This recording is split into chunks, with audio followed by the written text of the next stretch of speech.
Every spring at Coronation, we go through a team overview before the spring game, and it gives us, number one, it gives us content, which we're obligated to do, and number two, it gives us a chance to look at Nebraska's football team and kind of get an idea of what it might look like in the fall. Is it rampant speculation? Yes, it is, but it can be fun speculation, and plus, like I said, it gives us an idea of what the team might look like in the fall.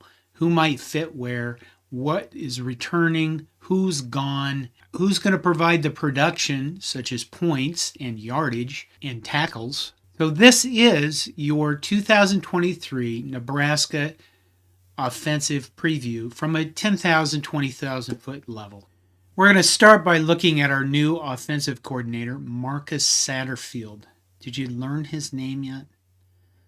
Marcus Satterfield comes into Nebraska with 24 years of coaching experience, 12 of that as an offensive coordinator.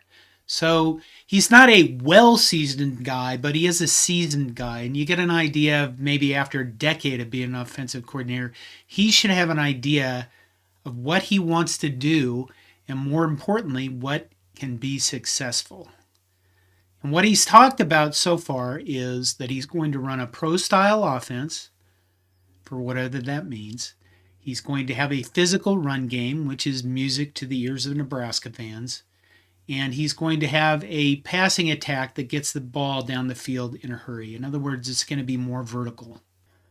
Pro-style offense, that term means different things to different people, I think. In a pro-style offense, typically that means that each position group has its own play call that is part of the overall play call.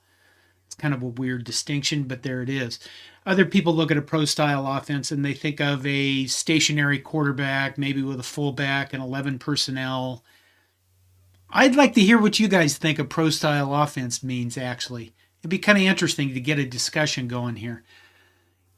Satterfield has talked about the huddle, bringing the huddle back, and he's kind of on a crusade about it.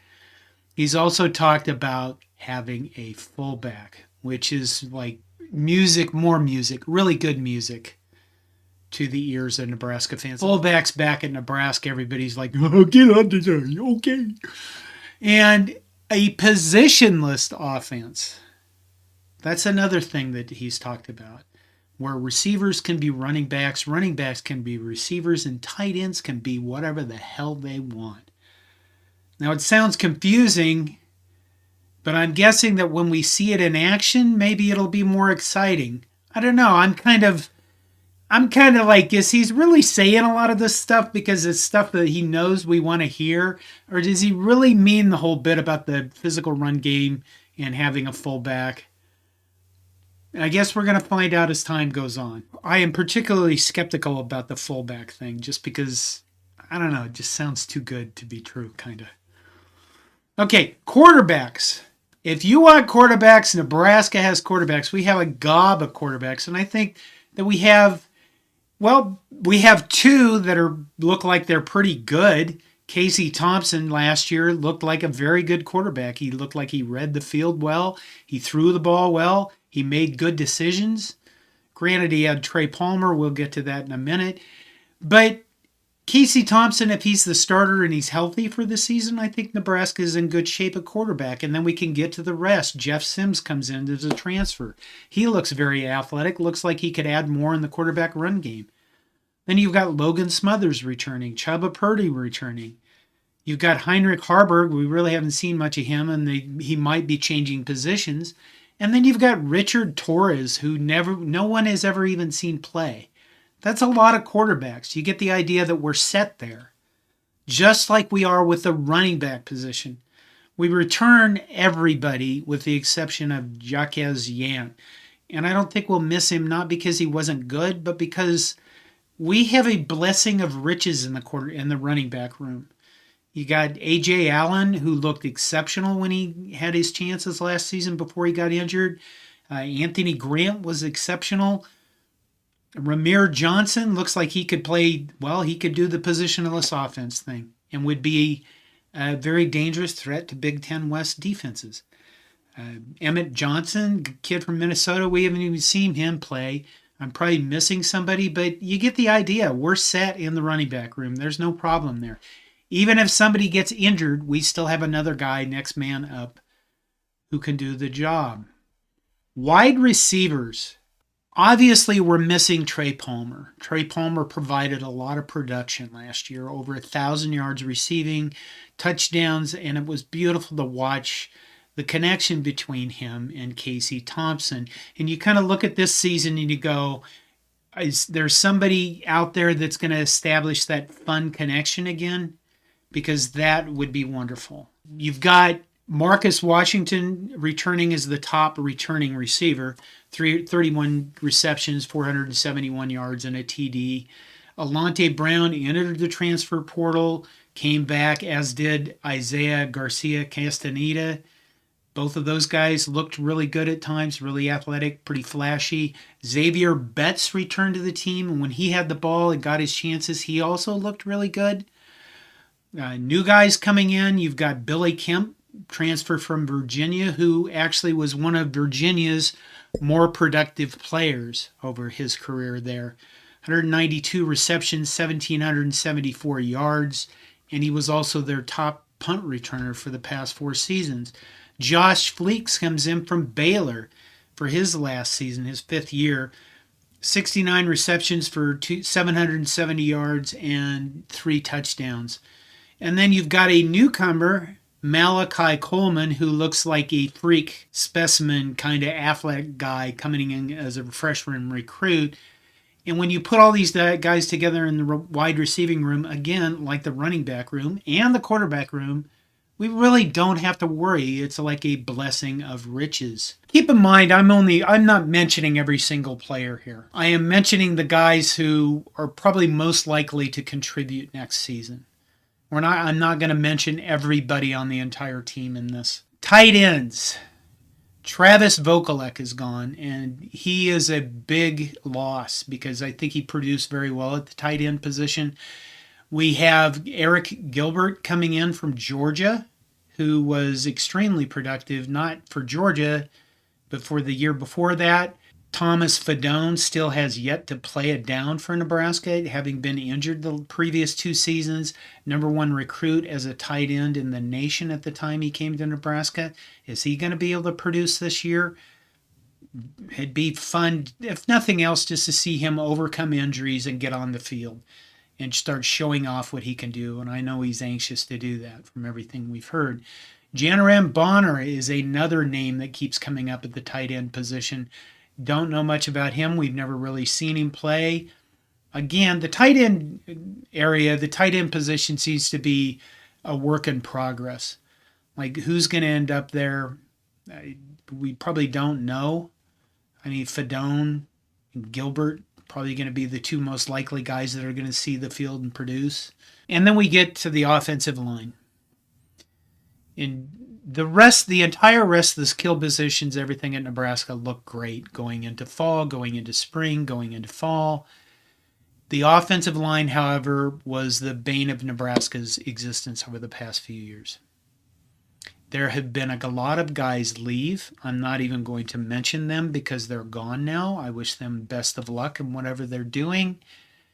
And we do have some returning guys that are good. Noureden Nouili is going to return from suspension last year. He played guard. He was pretty good at it. Turner Corcoran, Teddy Prochaska, both those guys should be serviceable. And then we've got Bryce Benhart, who everybody loved to pick on and beat on because he played terrible at tackle the last few years. We've got 2 new additions along with some guys that are going to show up. I don't ever look at true freshmen coming in and playing on the offensive line just because I think they need a year of strength and conditioning before they're ready to play college football at the Division I level. Additions, Ben Scott from Arizona State, who had a decent career there. Jacob Hood from Georgia, who didn't play a snap last season. But they are guys with depth. And I think the key here is this team, this coaching staff has to figure out how to build an offensive line. For Nebraska's 2023 offense to be good, they're going to have to take the guys they have, which isn't a lot of them, and they're going to have to make them do well in the Big Ten West. I have a thing about coaches in their first year about the contract. I know that Matt Rule at like Baylor and Temple had terrible first seasons. But I think also a coach in his first year knows that he doesn't have to win a lot. That his first year is kind of a building year. And I think in a way that has to be true at Nebraska just because of how poor a shape the offensive line's been in. And I realize when I say that, I'm looking back over the last few years and at the guys we have. And I'm hoping that our new coaching staff, minus the dysfunction of the previous coaching staff, can turn this into something that's really good. Because if we're going to have the physical run game that Satterfield talks about, that's where it's going to work. All the rest of those skill possession guys, everybody loves skills guys. They get all the credit. They get all the blame most of the time too. They're great. They're wonderful. We have a really good collection of those, and it's very exciting. But without an offensive line, this team goes nowhere. And in fact, I'm going to say this is my bold prediction for Nebraska's 2023 offense. It's only going to be good if we see two things happen. And that is, number one, we can see Nebraska's offensive linemen pull on a consistent basis. We haven't seen this for years. And it's a thing with me. And if you listen to me a lot, you'll know that I bring it up every once in a while. Like I'm missing the one that got away or something. But I think it's very important. If you're going to run counter plays, pull. If you're going to run trap plays, pull. If you're going to have a physical run game, pull. And the second thing that's going to make or break this Nebraska 2023 offense is, can our linemen block a twist? And because last year, or the years before, whenever the other team, the opposing defense, ran a twist against our offensive line, it was like everybody's brains exploded and nobody knew what to do anymore. And then the quarterback got destroyed on the field. Coughed up the ball, caused turnovers. Can our linemen be taught?